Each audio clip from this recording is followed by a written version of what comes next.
नमस्कार, मैं हूं वैभव कुमार। आप देख रहे हैं डीएनएन हिंदी। उत्तर प्रदेश में चुनावी बिसात बीत चुकी है और चुनावी पारा 7वें आसमान पर है। 3 महत्वपूर्ण सीटों पर उपचुनाव हैं। मैनपुरी का लोकसभा का उपचुनाव और उसके अलावा खतौली और रामपुर विधानसभा के भी उपचुनाव होने हैं। चुनाव प्रचार आज शाम को थम जाएगा। 5 तारीख को मतदान होना है और 8 तारीख को परिणाम आएगा। जो सारा चुनाव है उसमें जो दारोमदार है वो इस बात पर आकर टिक गया है कि दलित मतदाता किस ओर जाएगा और बसपा की गैर मौजूदगी में जो बसपा का कोर वोटर है वो किस तरफ जाएगा, क्योंकि हार जीत का अंतर इन तीनों सीटों में कमोबेश दलित और मुस्लिम मतदाता ही करने वाले हैं और दलित वोटों पे इसीलिए सबकी नज़र है और सभी पार्टियां बीएसपी के कोर वोटर को अपने पाले में खींचने में लगी हुई हैं। इससे पहले आपको याद होगा गोला गोकर्णनाथ लखीमपुर खीरी में उपचुनाव हुआ था और वहां बीजेपी जीती, समाजवादी पार्टी हारी थी। बहन मायावती ने चुटकी लेते हुए कहा था, तंज कसते हुए, कि भाजपा की जीत से ज्यादा समाजवादी पार्टी की हार के चर्चे हैं। बसपा तो मैदान में थी नहीं, बावजूद उसके समाजवादी पार्टी हार गई। अब समाजवादी पार्टी किसे जिम्मेदार ठहराएगी? तो बहन जी ने दोनों ही पार्टियों पर एक तरह से निशाना साधा था। एक एक करके बात करते हैं और समीकरण समझाते हैं आपको। मैनपुरी लोकसभा की सीट पे उपचुनाव है और मुलायम सिंह यादव के निधन के बाद ये सीट खाली हुई है। समाजवादी पार्टी ने डिंपल यादव को चुनाव मैदान में उतारा है और वहीं भारतीय जनता पार्टी ने शाक्य समाज के प्रत्याशी रघुराज शाक्य को मैदान में उतारा है। वोटों का समीकरण क्या है, जातिगत आंकड़े क्या हैं, उससे पहले ये समझ लें कि यहाँ परिवार की जो साख है यादव परिवार की, वो दाव पे लगी हुई है और इस पूरे चुनाव में जातिगत समीकरण वो हावी हो चले हैं। पार्टी समाजवादी पार्टी के अलावा पूरे परिवार ने अपनी ताकत झोंक दी है। शिवपाल यादव भी पूरी ताकत अपनी लगा रहे हैं और पूरा परिवार एकजुट होकर अपनी परिवार की प्रतिष्ठा को बचाने का प्रयास कर रहा है, क्योंकि मुलायम सिंह यादव की गैर मौजूदगी में इस चुनाव को जीतना बहुत महत्वपूर्ण है।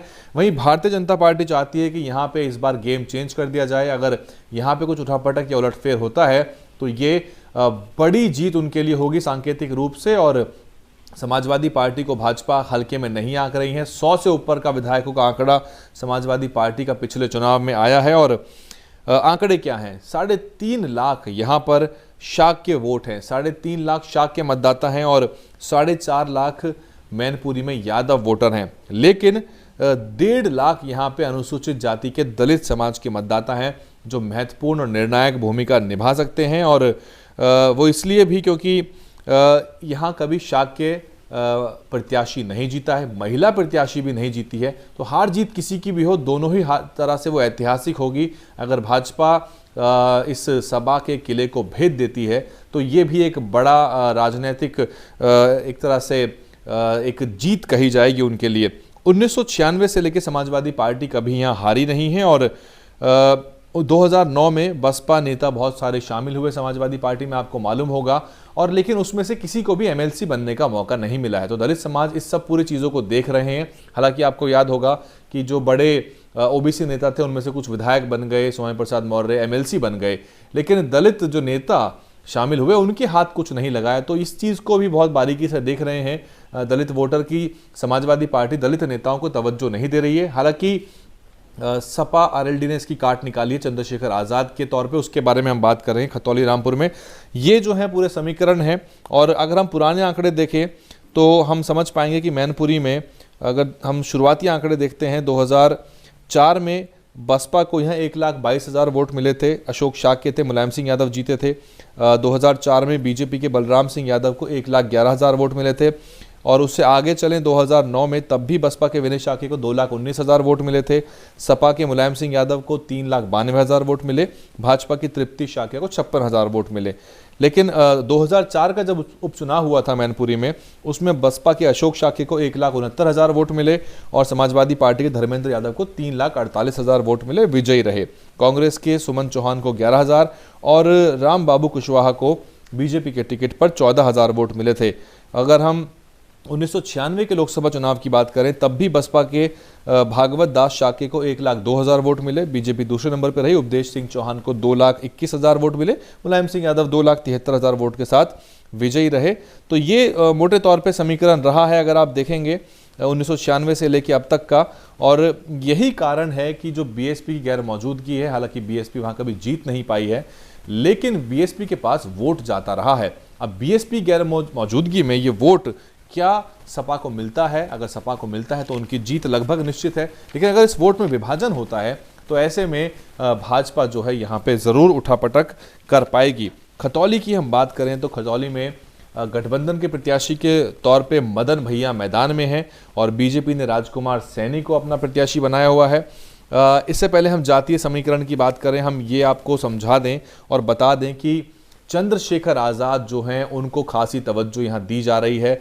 वही चंद्रशेखर आज़ाद हैं जो काफ़ी दुखी थे, नाराज़ थे और व्यथित थे जब उनको गठबंधन में सीट नहीं मिली। काफ़ी मिन्नतें वो करते हुए नजर आए थे। दलित समाज ने इसको दोनों प्रतिक्रिया मिली। उनको कहा कि इतनी मिन्नतें नहीं करनी चाहिए थी, अपना स्वाभिमान, अपनी रीढ़ मजबूत करनी चाहिए थी। वो ये तक कह रहे थे कि अगर 2 सीट भी दे देते तो काफ़ी रहता, अगर एक बार बुला के छोटे भाई को अगर बात ही कर ले तो काफ़ी रहता। उस समय उनको तवज्जो नहीं मिली, लेकिन अब समय की मांग है और समय की मांग के हिसाब से चंद्रशेखर आज़ाद मंच पर बैठे हुए हैं। बाकायदा उनकी फोटो पोस्टर बैनर में अखिलेश यादव और जयंत चौधरी के साथ आपको नजर आएगी। रामपुर की जो कल की ही रैली हुई है, कल परसों की, उसमें तो आलम यह रहा कि चंद्रशेखर आज़ाद उल्टे हाथ पे बैठे हुए थे अखिलेश यादव के और आजम खान उनके अगले नंबर पे थे। तो यानी कि तीसरे नंबर पे आजम खान की कुर्सी थी, दूसरे नंबर पे ही अखिलेश यादव के साथ वो वहाँ बैठे हैं। वो रोड शो में शामिल हो रहे हैं, मंच पे उनको जगह मिल रही है। तो ये एक अलग विषय भी है, इसको समझना पड़ेगा, क्योंकि बीएसपी जो है उसका वोट विधानसभा चुनाव में घटा है।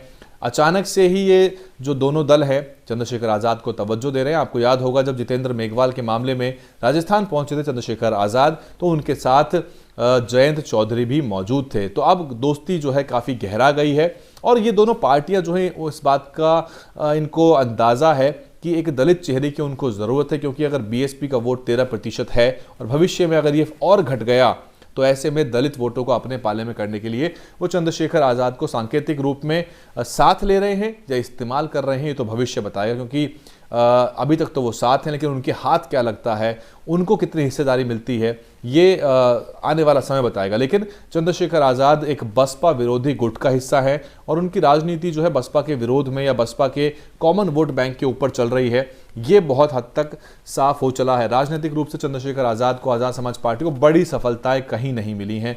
पिछले विधानसभा चुनाव में उन्होंने कुछ प्रत्याशी उतारे थे, कहीं भी कोई एक अच्छा वोट या 10,000 का आंकड़ा या 5,000 का आंकड़ा भी पार नहीं हो पाया। खुद चंद्रशेखर आज़ाद खुद गोरखपुर जाकर चुनाव लड़ बैठे थे, उनको भी कोई खास सफलता नहीं मिली है। लेकिन फिलहाल जो समय की मांग थी, जो समीकरण थे, उसके हिसाब से एक दलित चेहरे की ज़रूरत थी और चंद्रशेखर आज़ाद एक जुझारू, कर्मठ और लड़ाई लड़ने वाले संघर्षपूर्ण नेता की छवि के रूप में बिल्कुल मौजूद हैं। हर लड़ाई में जाते हैं, हर अत्याचार उत्पीड़न के मामले को उठाते हैं, संघर्ष करते हुए नजर आते हैं। राजनीतिक आंकड़ा जो है वो अभी उनका कुछ है नहीं, उनके पास खाता बड़े पैमाने पर कहीं खुला नहीं है। लेकिन ये चंद्रशेखर आज़ाद को भी सोचना पड़ेगा कि क्या वो अपना अलग राजनीतिक वजूद बनाना चाहते हैं या फिर ये जो बड़ी पार्टियां हैं समय समय पर नेताओं को इस्तेमाल भी करती हैं। अभी समय की मांग है तो चंद्रशेखर आज़ाद मंच पे हैं, भविष्य क्या होगा ये कहा नहीं जा सकता। खतौली की बात करें तो यहाँ पे कुल मिला के 3,12,000 वोटर हैं और इसमें से 77,000 मुस्लिम, 57,000 दलित, ओबीसी 1,25,000 है, 1.25 लाख का आंकड़ा है ओबीसी वोटर का, जिसमें सैनी 27,000, पाल 19,000, कश्यप 70,000। एमजे फैक्टर को बहुत महत्वपूर्ण माना जा रहा है यहाँ पे, क्योंकि मुस्लिम जाटव जो वोटर है वो काफ़ी यहाँ पे उलटफेर की ताकत रखता है। पिछले चुनाव का मैं आपको बता दूं तो 2012 में जो चुनाव हुए थे खतौली में, 22 का बता दूं आपको, बसपा के करतार सिंह भड़ाना को ज़्यादा वोट नहीं मिली, 31,000 वोट मिली है मात्र, जबकि विक्रम सिंह सैनी भाजपा के विधायक बने 1 लाख वोट लेके। आरएलडी के राजपाल सिंह सैनी उस समय आरएलडी के टिकट पे थे, 84,000 इनको वोट मिली हैं। अब ये जो है इस समय भाजपा के प्रत्याशी हैं। इससे पहले हम 12 की बात करें तो करतार सिंह भड़ाना विधायक रह चुके हैं, मात्र 46,000 उनको वोट मिली थी और उस समय विधानसभा का वोटर जो इलेक्टोरेट था बहुत छोटा था, 1,70,000 कुल टर्नआउट आया था और 62% मतदान हुआ था। बसपा के ताराचंद शास्त्री को 40,000 और श्याम लाल जो हैं समाजवादी पार्टी के 39,000। तो बसपा को जीरो है, बसपा ऐसा नहीं है, बसपा यहाँ पे वोट लेती है। और अगर हम 17 की भी बात करें तो 17 में भी बसपा के शिवन सिंह सैनी को 37,000 वोट मिली, समाजवादी पार्टी के चंदन चौहान को 63,000 वोट मिली, बीजेपी के विक्रम सिंह सैनी विधायक बने 94,000 वोटों के साथ। तो ये जो है ये सीधे तौर पे आपको समझा पाया होगा ये आंकड़ा कि क्या स्थिति है और क्यों चंद्रशेखर आज़ाद अचानक से इतने महत्वपूर्ण हो गए हैं। और वैसे भी मीडिया को आमतौर पे चंद्रशेखर आज़ाद पसंद आते हैं, उनको कॉन्क्लेव में बुलाया जाता है, उनको उनकी बाइट लेने सारा मीडिया पहुंच जाता है। लेकिन अब इस चुनाव में यहाँ पे एक तरह से कांटे की टक्कर यहाँ पे कही जा सकती है, क्योंकि आमने सामने की लड़ाई है। कांग्रेस लड़ नहीं रही, बसपा मैदान में है नहीं, तो सपा और भाजपा की ये सीधी लड़ाई यहाँ पर है। क्या कुछ होगा देखना महत्वपूर्ण है। चंद्रशेखर आज़ाद का जादू चलेगा, नहीं चलेगा, दलित वोट जो है वो किस तरफ जाएंगे, ये बहुत कुछ निर्धारित करता है। वहीं रामपुर में भी चंद्रशेखर आज़ाद मंच पे नजर आए हैं। हालांकि वहां दलित वोट जो है बहुत बड़ा नहीं है, लेकिन रामपुर में कभी कमल नहीं खिला है, ये बात आपको मालूम होगी। और समाजवादी पार्टी के जो नेता हैं, आजम खान फायर ब्रांड नेता हैं, उनके अपने बयानों के लिए जाने जाते हैं। वो 9 बार जो है एमएलए यहाँ रह चुके हैं और 1996 में हालांकि कांग्रेस पार्टी ने इस सीट को जीत लिया था। बात करें हम तो समाजवादी पार्टी के असीम रजा यहाँ पे प्रत्याशी हैं, बीजेपी के आकाश सक्सेना मैदान में है। तो बीजेपी उलटफेर चाहती है, बीजेपी चाहती है कि एक बार इन किलों को ध्वस्त किया जाए, तो समाजवादी पार्टी की जो दबदबा है इन सीटों पे वो तोड़ा जाए। एक कांग्रेस के नेता है नवाब काजिम अली, उनको कांग्रेस ने निष्कासित कर दिया है क्योंकि उन्होंने भाजपा के प्रत्याशी का समर्थन कर दिया।